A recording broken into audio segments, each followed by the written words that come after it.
you know, a lot of what he's saying is actual fact. You know, it's actual fact. Yet it also speaks to the environment in which we are embedded as young black males and females in this particular society. You know, hip-hop changing from positive to negative was not a consequence of history. It was not a circumstance of history. It was nothing that just happened on its own. It had nothing to do with the changing of the times. It had nothing to do with that. It had everything to do with the fact that there are people in this particular society who wants to see us exactly where we are.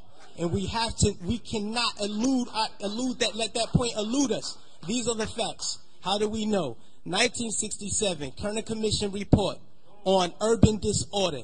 When black people said, yo, we're tired of this system. You know what I mean? The system is oppressing us. So we rebelled against the system. We burned things. We said, yo, we had enough. He did his little report on what caused these riots. He said, what caused these riots? He said it was young children who started these riots, and what was motivating them was a high self-esteem and an enhanced racial pride. He said the majority of the rioters were high school dropouts, but they had a higher political orientation than their peers who did not drop out. And they saw the system as their enemy, so they attacked it in the right circumstance. So, fast forward to 1992. Same thing. #1 record on the radio. We had Fight the Power. Fight the Power is on the radio. Rodney King gets beaten before the world. The black youth rebelled against the system. Again, they did it again. And why? What primed them? Positive hip-hop. Primed them. Fight the Power. X-Clan. Brand Nubian. You had these groups out here who were pushing, who were politically orienting black kids in the right direction, giving them the proper prompters that they needed so that they can respond properly to oppression. All right? In 1967, when the riots happened, he saw that the self-esteem and the racial pride was fueling this. So he said, how do I bring that down so that they will not riot? And what he did, he flooded the airwaves with black exploitation movies. Nigga Charlie and the Return of Nigga Charlie. These were movies. Hip-hop didn't start calling people niggas. We had Shaft. We had Coffee.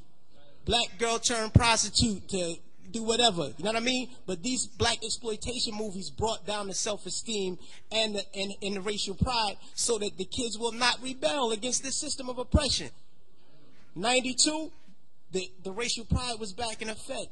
We had black kids going to Dr. Ben Yuckinen lectures. We were spending our money to go see Farrakhan speak as opposed to going to a strip club. This is where we were. The most coveted article of clothing was a historically black college or university sweater. We were motivating children towards positive attitudes and lifestyles. And when Rodney King got the beating, heads responded properly. Fast forward to our day. Sean Bell is shot 50 times in the street in New York by police officers. #1 song on the radio, Like a Lollipop. Nobody do nothing. Nobody respond to nothing. Trust me. Trust me. Just like the brother, I believe it was JT, the bigger figure, who said that the label executives came to him and said, yo, brother, we need you talking about guns and whores. You know what I mean? That's right. That happens. I've been in those meetings with management and had to ask me, is what you're saying really what you believe, so that we'll know how to market you properly. You know what I mean? This happens. Young Buck on his album, he has a song on his album that talks about police terrorism. The label said absolutely not. Jimmy Iovine said absolutely not. You cannot put that record on the album because it might create an atmosphere that might put police officers' lives in danger. Right. So they took the record off, but they let him keep the other 14 songs on the album that talked about killing black youth. So this is what we're dealing with. We're not dealing with a circumstance or consequence of history. You know what I mean? The environment that we're embedded in puts us in a situation where we feel we have to maneuver and play the game and water our message down. You know what I mean? But no, what happened was they intentionally shifted the paradigm to get us exactly where we are right now. Right now, we're feeding the prison industrial complex right now. Our kids are going to prison because they're promoting these records. They're promoting these records daily that send us to jail. You know what I mean? It's cool to go to jail. You know what I mean? They glorifying these things. And it's not the black youth. We're in a position where we get, like the brother said, the choice. You know, he said, yo, I chose the positive. So I didn't do it. But every youth is not going to take that route. I know, I come from the projects. Grew up in the projects all my life. You know what I mean? And we're not turning down $500,000 to say nigga. We're not going to do it because we won't turn down $200 to take a package of crack from one corner to the next.